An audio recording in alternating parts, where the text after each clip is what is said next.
जामवंत जी ने विचार करके कहा, प्रभु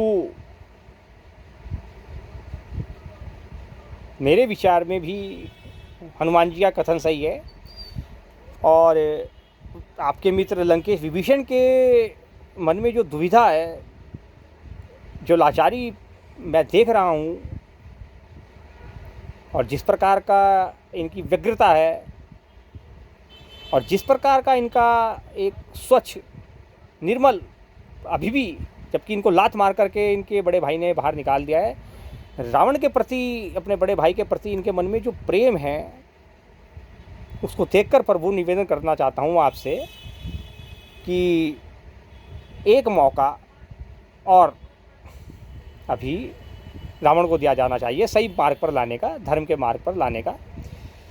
और मेरा निवेदन है आपसे, जामवंत जी कह रहे हैं साहब, ये लंका कांड में लिखा हुआ है बाकायदा, कोई चितांश अग्रवाल या वो अपने मन से नहीं बता रहा हूँ, जैसा कि वो श्री हनुमत भक्ति दर्शन चैनल पर एक महाराज जी जो कुछ आया, पता नहीं उन्होंने श्री रामचरितमानस रामायण पढ़ी है नहीं पढ़ी है, कंब रामायण भी पढ़ी है नहीं पढ़े है, या जो मन में आया सो बोल दिया। वो अभी हमारे मित्र भाई राहुल सिंह जी के चैनल पर, श्री हनुमत भक्ति दर्शन चैनल पर अध्यात्म 24 में मैं आता रहता हूँ, उस पर एक और सज्जन को मौका दिया अभी उन्होंने, महाराज जी को हैं तो वो मेरे से काफ़ी बुजुर्ग, निवेदन करूँगा मैं उनसे, महाराज थोड़ी रामचरितमानस दोबारा से पढ़ लो बैठ करके आराम से, शांतिपूर्ण ढंग से, बहुत काम आएगी आपके, है ना।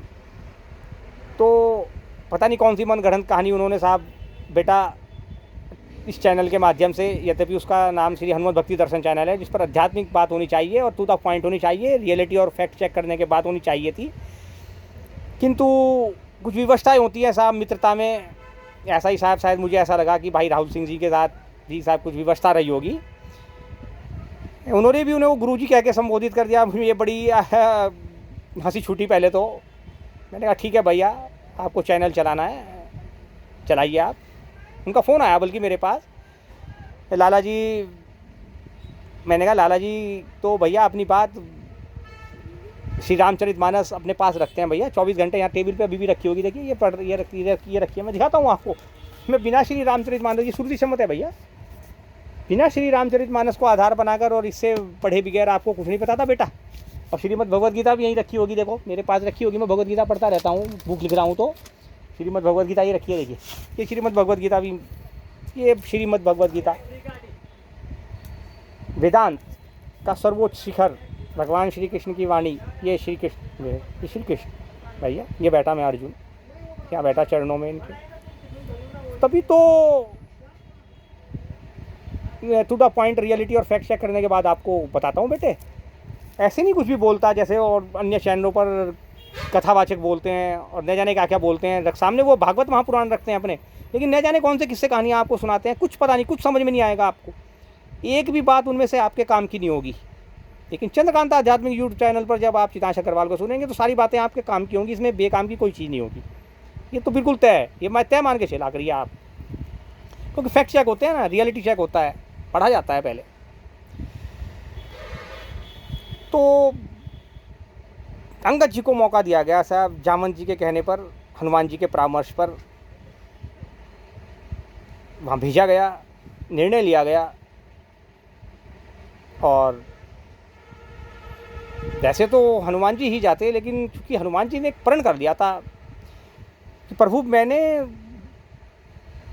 माता सीता की सूधी का लाने का वचन दिया था, लेकिन परिस्थितियाँ ऐसा पैदा हुई कि आपकी आज्ञा लिए बिना ही सोने की लंका को जलाकर खाक कर दिया, अक्षय कुमार का वध कर दिया, और बंधन में मुझको मेघनाद ने बांध लिया। तो मैंने ब्रह्मा जी की लाज रखने के लिए वो बंधन स्वीकार किया, प्रभु, वरना आप जानते हैं कि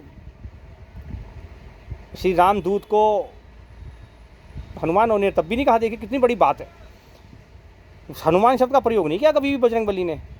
अंगद ने रावण की सभा में जाकर अंगद बोला, बाली पुत्र अंगद हूँ मैं, जानता नहीं तू रावण, बाली पुत्र अंगद हूँ, क्योंकि उसने गलत शब्दों का चयन किया तो गलत भाषा में ही जवाब दिया।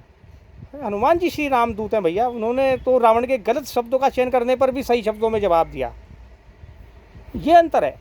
लेकिन अंगद से बर्दाश्त नहीं होता था, प्रभु श्री राम का दूत वो भी है, लेकिन प्रभु श्री राम के लिए कोई अपशब्द कह दे तो फिर उसके जवाब में वो चार कहेगा, 2 मिलेंगे तो 4 सुनेगा। और यही अंगद ने वहाँ जाकर किया। 2 बात रावण ने गलत प्रभु श्री राम के लिए कही तो 20 उसने उसको बताई। हाँ, रावण ने शब्दों का चयन गलत किया तो अंगद ने भी कहा तू, अरे रावण तू कौन सा रावण है जो रावण रावण रावण रावण करता रहता है? तो वही रावण है ना जिसे सहस्त्र बाहु ने खेल खेल में पकड़ लिया था और गर्दन से दबाकर पकड़ के वहाँ अपनी नाव में बिठा के ले गया था। वही रावण है ना तू? या वो रावण है जिसे मेरे बाप ने पकड़ के अपनी कांसे में दबा लिया था और 6 महीने तक तुझे वहाँ अपनी खाट के तले पावे पे बांध के रखा था? वो रावण है तू? या वो तीसरे वाला रावण है ना? परशुराम के डर के मारे तू वहाँ भाग गया था अपने भाई के पास पाताल में, रावण के पास, वो वाला रावण है?